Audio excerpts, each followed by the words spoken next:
Let's go to line number 2 with Jerry. Line number 2, Jerry. Come on in, Jerry. Yeah.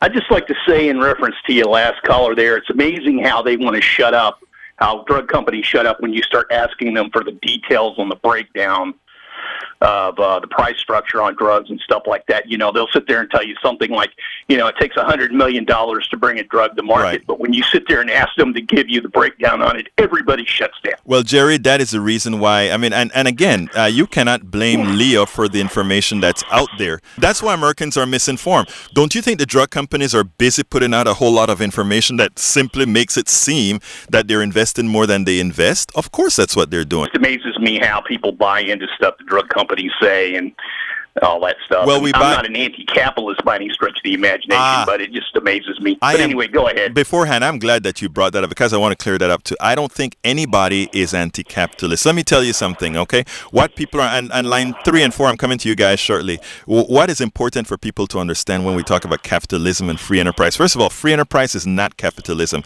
What I did as a software developer and formed a company, that is free enterprise. I was free to do all these things and create my own business. It becomes capitalism if I decided that, okay, I don't want to work as hard. I'm going to sell shares in my company. When I sell shares in my company, I would have capitalized my company. When I capitalize my company, those shareholders would sit on their butts and do absolutely nothing while I hire some other people to do the work. For the most part, I may sit pretty, and all those people's wages or all those people's dividends that they get from their investment is the excess labor of all the other people that are working. You have to mitigate that, otherwise it's a form of indentured servitude. But that's a different subject that I don't want to touch on. But nobody here. Capitalism had corporations had a good reasons. They were created. You created a corporation to do a certain public good. And when that public good was completed, the corporation was out of existence. We have now made corporations a person.